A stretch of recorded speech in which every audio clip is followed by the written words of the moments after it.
Since you work with so many men, do you find that more men are asking what's in it for them? What men traditionally right now are saying, like what the popular things that men are saying is that, yeah, they feel like there's no point in being in a relationship because because women have such a high demand, and because women are such in receiving mode that a man already knows exactly what he's supposed to do on the first date. Even at baseline, before he fully gets to know who she is, before he has to do anything, he already knows what he's supposed to do. He doesn't need to know her personality. It doesn't matter her age. There's already a script for men. Mm, You're supposed to set up the date. You're supposed to pick her up or make sure she gets to the location. You're supposed to select the location. You're supposed to do the research around what her favorite food is or what her favorite cuisine is so you can pick the best location. You're supposed to open the doors. You're supposed to ensure that she goes in first. You guys have a very solid script yeah. that's running in your mind that you're using. And for the men, it seems like women don't have a script because we're just like on the fly. We're just dependent on you. And so guys are like, okay, well, I did all of the research. I picked the place. I picked her up. I opened the doors. I paid for the date. I'm doing all the things. What does she got to do? Yeah. Yeah. Just be. Her job is to just be and So, enjoy. yes. So, listen, back in 2017, 18, when I first started to hear a lot about feminine masculine energy, I was watching content and Shira 7 was one of them. Mm. And I knew at that moment we're in trouble. We're in big trouble. I said it since 2017. I was like, oh, we're in trouble because what I saw as a social scientist was there's a body of women who are telling women how a man is to be and how you can tell if a man is worth your time and how you can tell if a man is into you. And no one is monolith. We're not monolithic. So that's bad right there because you can't use that as a predictor, right? You can't say if a man pays for all these things and does all these things for he likes you. There are lots of men who have deep pockets that will do that and they still don't care about you, right? So you can't that can't be the defining factor. And they're talking to women about this and men don't know that these conversations are being had. So what I'm saying is, if you have a group of people who are being told how you can tell if someone is treating you like they believe you're of value, and the other people who are supposed to be doing this act aren't hearing about it, Mm, they're at a deficit because then they have to somehow figure out what this group is believing so that they have access. mm.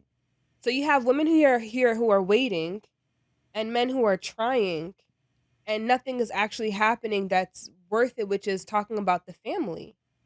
Like we can't even get to the family part because we're analyzing the date life. Like you understand? Like we there's a journey to be had here. We're talking about legacy, we're talking about improving, we're talking about maximizing our income.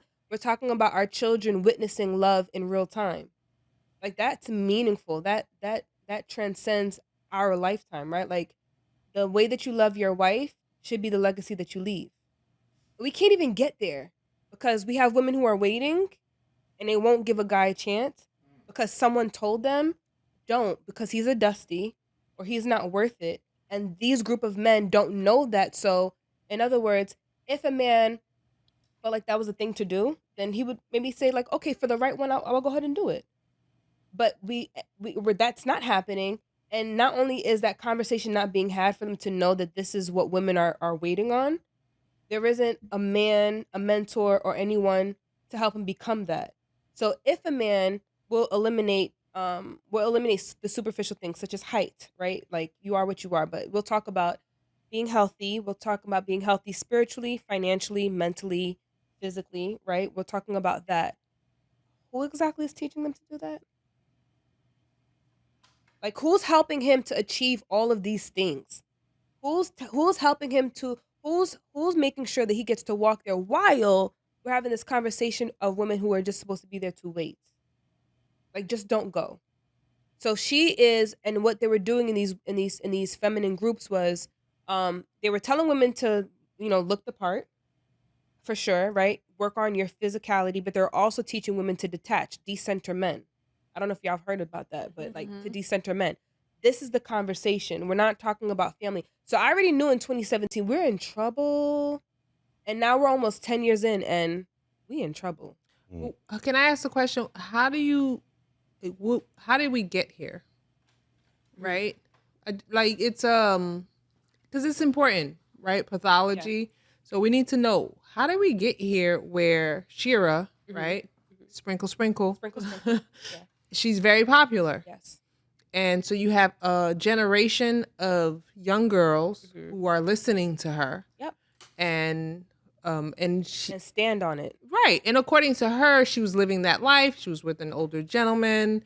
He was taking care of her. Mhm. And basically what she was promoting was, hey, listen, you were told a lie Yeah. that you had to be, especially in our community, you had to be like the strong black woman. Mhm. You don't need a man. And let me tell you about the soft life Mhm. where you don't have to do that. You can find a man and he will take care of you Mhm. if you meet certain requirements. Mhm. So do this, and he's responsible to do that. Mhm. Honestly, I just think it's just the breakdown of the family. I Mm. think that we put some things on a pedestal that didn't need to be there, such as like sex, right? Like as I mentioned, in the 70s, right? If we're talking about thematically, we're talking about historically here.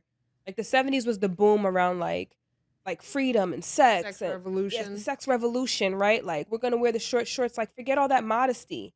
Like why wait for marriage? Why, shotgun wedding because you got pregnant, so what? You know what I mean? Like we don't need to do that. And then and because of that we have our consequences. Well, if we have a lot of single parent households, single mother households, now we need government assistance. Now the government is involved and they get to determine who gets support, and now the government tells you the man can't be in the home. The government is saying the man can't be in the home because they want to reduce the opportunity of more kids coming into play. That was the reason why men weren't supposed to be. They wasn't just trying to box men out and not give men a place to lay their head. It was to keep her from having more and more children out of wedlock. This is statistics you can actually see.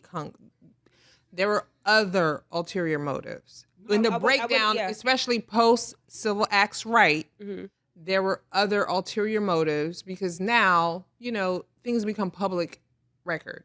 And if you look into the public records, there were agendas and things Yeah. of that nature. But we don't have to go into that. But I'm sure it's true.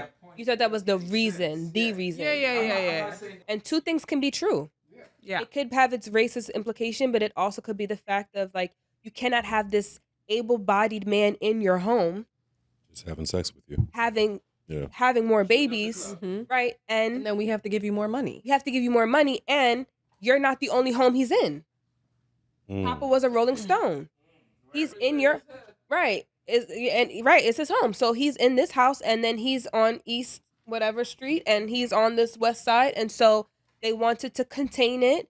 And I'm sure again that there were some racist, elements to it too, or reasoning as well. But we can't go on and say that that wasn't also a factor. So where did this all come from? It comes from broken households, as opposed to saying, hey, as opposed to like say, and this is in hindsight, right? So I'm not saying that anybody should have done anything. Like now looking back, it would have been helpful if we had more community centers that showed people how to stay within the home, how to have a healthy relationship, how to nurture your family and your kids, how to grow your finances, how to become business people. But those things became difficult because when we had things like Black Wall Street and they burned it down to the ground, Speak on it it. made people feel like, what's the point of trying? So to your point, like everything has a reaction, everything has a cause and reaction. So when you have um an entire experience of men feeling defeated and not being grounded in one household, right? And some did, and women are being told if this man continues to come in here and you keep having these kids, like you're not gonna like he's gonna have to take care of this household, and he is telling you I'm not going to. The next thing to say is, okay, well, we got to take your shoes out of here. Because it didn't mean, just because they didn't have the man in the house didn't mean that he never came over.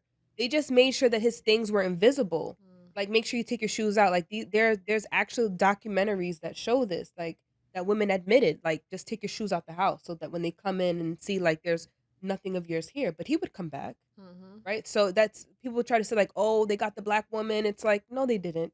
Because they were still in, y'all come back, right? Like we can't have broken homes and children out of wedlock unless someone was there to have the sex out of wedlock, right? Like they were there. And it's there's several stories, but the point is that after a while this trickle effect, which is why I talk about cheating death, we're having sex outside of marriage. We're having these broken homes and no one's growing their finances because when we tried to do it with Black Wall Street, it was burned down to the ground. So you have this gorgeous, perfect storm that has caused us to be so, you know, we're not integrated anymore as far as the family, the nucleus of the family. We are individualized. We have this individualistic mentality that begats codependency. Because when you versus interdependency. So codependency again means I need you to do this so I can feel safe. Versus interdependency says this is your skill, this is my skill. Let's collaborate and bring this together. That forms this big picture. We're not doing that anymore. So consequences happen, which is selfishness. So in the context of what women were experiencing, let's say now we're talking 80s, 90s. Now we're talking about post crack epidemic, right? We're in the throes of that. We're fast forwarding into the 90s. Music is big. We're talking about drugs, sex, alcohol. We're talking about promiscuity that's running our lives and so on and so forth. And now people are in their minds thinking, how do I avoid looking like my grandmother? Mm. How do I avoid feeling bitter? And guys are thinking the same, which is why sometimes people feel like guys of today have the short end of the stick because they don't have that kind of a woman that sticks beside them. They don't get that. Now, today's man is suffering because somehow women have decided that they're not going to take it anymore.